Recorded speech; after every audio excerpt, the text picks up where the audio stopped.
உடற்கல்வி உறவுகளுக்கு வணக்கம். நம்ம இந்த வீடியோ என்ன பார்க்க போறோம்னா, பிஜிடிஆர்பின்னு நம்ம ஆல்ரெடி அப்ளை பண்ணியிருப்போம். இப்ப என்ன பண்ணியிருக்காங்க அப்படின்னா, அதில திருத்தம் அதாவது கரெக்ஷன் ஏதாவது பண்ணணும் அப்படின்னா, அதுக்கு ஆப்ஷன் குடுத்துருக்காங்க. அத பத்தி என்னென்ன பண்ணலாம் அப்படின்னு சொல்லி முழுசா குடுத்துருக்காங்க. அதுக்கு பத்தி ஒரு வீடியோ பார்த்துடலாம். இப்ப என்ன பண்ணாங்கன்னா, நேத்து நியூஸ் வெளியிட்டிருக்காங்க. என்ன பண்ணாங்க, ஆசிரியர் தெரிவாரத்தின் மூலம் முதுகலை ஆசிரியர், உடற்கல்வி இயக்குனர் நிலை 1, கணினி பயிற்று நிலை 1 ஆகிய பணியிடங்களுக்கான தேர்வு போட்டித் தேர்வு மூலம் நேரடி நியமனம் செய்வதற்கு அறிவிக்கை எண் 2, 2025 நாள் 10/7/2025 அன்று வெளியிடப்பட்டது. நோட்டிஃபிகேஷன் வந்த டேட்டு. விண்ணப்பதாரர்கள் இணையவழி விண்ணப்பங்களை பதிவேற்றம் செய்ய 12/8 அதாவது நேற்று மாலை 5 மணி வரை அவகாசம் கொடுக்கப்பட்டது. டேட் முடிஞ்சிருச்சு.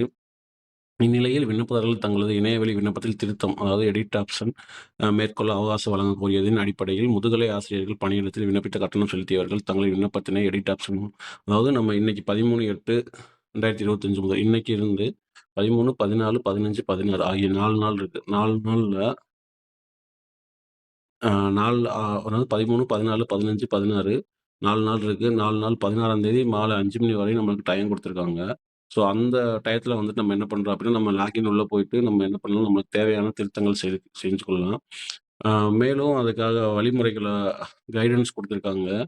அத பார்த்து கவனமா நம்ம பின்பற்றணும்னு சொல்லி அறிவுறுத்தப்பட்டிருக்கிறது. ஃபர்ஸ்ட்டு பாருங்க, இணையவழி விண்ணப்பத்தை சமர்ப்பித்து தேர்வு கட்டணம் செலுத்திய விண்ணப்பதாரர்கள் மட்டுமேவும் தங்கள் விண்ணப்பத்தை திருத்தம் செய்ய அனுமதிக்கப்படுவர். அதாவது நம்ம ஆன்லைன் அப்ளிகேஷன் முடிச்சு, பேமெண்ட் பண்ணி, கம்ப்ளீட் பண்ணியிருந்தா மட்டும் தான், நம்மளால எடிட் ஆப்ஷன் பண்ண முடியும்.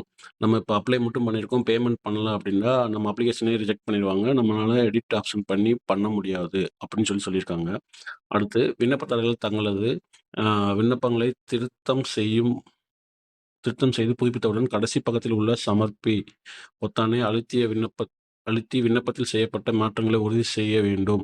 அவ்வாறு செய்யவில்லை எனில் செய்யப்பட்ட மாற்றம் ஏற்றுக்கொள்ளப்பட மாட்டாது.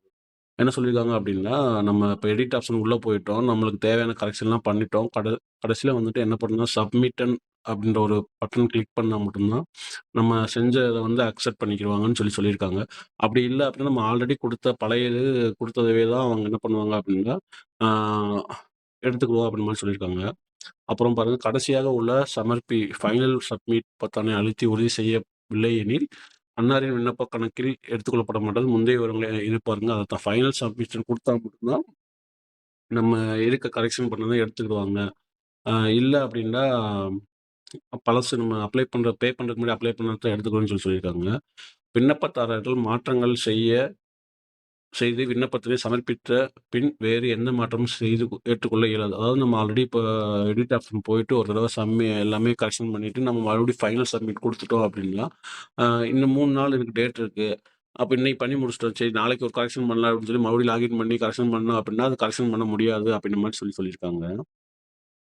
5வது பையன் என்னங்க, திருத்தம். எடிட் ஆப்ஷன் மேற்கொள்ளும் விண்ணப்பதாரர்கள் திருத்தம் மேற்கொள்ளும் குறிப்பிட்ட இடத்தில் உரிய திருத்தம் மேற்கொண்ட பின்பு தொடர்ச்சியாக அடுத்த பகுதிகளையும் சரிபார்க்க வேண்டும். ஏனெனில் சில பகுதிகளில் ஃபீல்டு திருத்தம் செய்யும்போது மற்ற பகுதிகளிலும் மாற்றம் செய்ய வேண்டிய அவசியம் ஏற்படும்.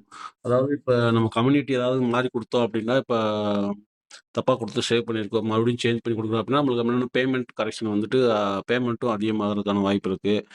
சில இடத்துல நம்ம என்ன கரெக்ஷன் பண்ணியிருக்கோமோ, அத பேஸ் பண்ணி அடுத்தடுத்த இதுதான் நம்மளுக்கு ஓப்பன் ஆகும். ஸோ, அத என்ன பண்றாங்க, இங்க ஒரு தடவ கரெக்ஷன் பண்ணோம்னா, அடுத்ததுலயும் அத பேஸ் பண்ணி அத கரெக்ஷன் பண்ற மாரி வரும். எக்ஸாம்பிள் இப்ப நம்ம டிஎன்சில இல்லாட்டியும் இப்ப பிசி கம்யூனிட்டில இருக்கோம். நம்ம அப்ளை பண்ணிட்டோம். நம்ம ஃபுல் பேமெண்ட் பண்ணியிருப்போம். இப்ப மறுபடியும் அவங்க கரெக்ஷன் தப்பா பண்ணிட்டாங்க. அவங்க எஸ்சி கம்யூனிட்டில தான் அப்ளை பண்ணணும் அப்டின்னும்போது, எஸ்சி கம்யூனிட்டி சேஞ்ச் பண்ணணும் அப்டின்னா, கண்டிப்பா பேமெண்ட்ல சேஞ்சஸ் வரும்ல. அந்த மாரி ஒரு டைம் பண்ணும்போது ஒரு இடத்துல சேஞ்சஸ் வரும் அப்டின்ற மாரி சொல்லியிருக்காங்க. அதனால எல்லாத்தையும் மறுபடியும் தரவா செக் பண்ணிட்டு தான் நம்ம சப்மிட் குடுக்கணும் அப்டின்ற மாரி சொல்லியிருக்காங்க. ஓகே. திருத்தம். எடிட் ஆப்ஷன் செய்த பின்னர் பிரிண்ட் பிரிவ்யூ பேஜ் சென்று அனைத்து சரியாக உள்ள பட்சத்தில் டிக்ளரேஷனில் ஒப்புதல் அளித்த பின்னரே தங்களின் விண்ணப்பம் ஏற்றுக்கொள்ளப்படும். பாருங்க, நம்ம கரெக்ஷன்லாம் பண்ணி முடிச்சுட்டோம். நம்ம என்ன பண்றோம், சப்மிட் குடுக்கறதுக்கு முன்னாடி பிரிண்ட் பிரிவ்யூ பேஜ்ல போய் பார்த்துட்டு, நம்ம அப்ளை பண்ணிருக்க எல்லாமே கரெக்ட்டா பேரு, நேமு, அப்பா நேமு, அம்மா நேமு, கம்யூனிட்டி, சப்ஜெக்ட் மார்க் எல்லாமே கரெக்ட்டா இருக்கான்னு செக் பண்ணி பார்த்துட்டு, நம்ம டிக்ளரேஷன்ல வந்துட்டு ஓகே குடுத்தா மட்டும் தான், நம்மளோட விண்ணப்பம் அக்செப்ட் பண்ணிக்கணும்னு சொல்லியிருக்காங்க. அடுத்து விண்ணப்பதாரர்கள் தங்கள் விண்ணப்பத்தில் எந்த ஒரு மாற்றமும் செய்யவில்லை எனில், முந்தைய தரவுகளே பரிசீலிக்கப்படும். நம்ம இப்ப அப்ளை பண்ணி முடிச்சுட்டோம். இந்த 3 நாள் நம்ம 4 நாள் எந்த எடிட் ஆப்ஷன் போய் கரெக்ஷன் எதுவுமே பண்ணல அப்டின்னா, நம்ம இதுவரைக்கும் குடுத்துருக்க இது மட்டும் தான் டேட்டா மட்டும் தான் அவங்க எடுத்துக்கணும்னு சொல்லியிருக்காங்க. அதே மாரி பாருங்க, நம்ம மொபைல் நம்பர்லயோ, இமெயில் ஐடியும் அ எந்த கரெக்ஷனும் பண்ண முடியாதுன்னு சொல்லியிருக்காங்க. நம்ம ஆல்ரெடி ஃபர்ஸ்ட்டு ரிஜிஸ்ட்ரேஷன் பண்ணும்போது குடுத்த மொபைல் நம்பர், இமெயில் ஐடி தான் அ இருக்கணும்னு சொல்லியிருக்காங்க. அடுத்து பாருங்க, கம்யூனிட்டி மற்றும் மாற்றுத்திறனாளிகளில் சார்ந்த விவரங்களில் திருத்தம் இருப்பின், விண்ணப்பதாரர்கள் செலுத்திய கட்டணத் தொகையில் ஏற்படும் மாற்றங்களுக்கு விண்ணப்பதாரரை பொறுப்பா பாருங்க நான் கரெக்ட்டா வருதுங்க பாருங்க.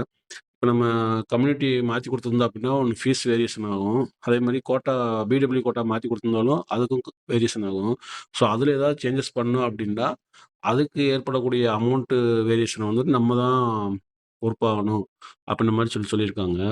அங்க பாருங்க, விண்ணப்பத்தில் கட்டணத் தொகையில் திருத்தம் செய்ய வேண்டியிருப்பின், கூடுதலாக கட்டணம் செலுத்த வேண்டிய விண்ணப்பதாரர்கள் தேர்வுக்கான முழு கட்டணத் தொகையினை மீண்டும் செலுத்த வேண்டும்.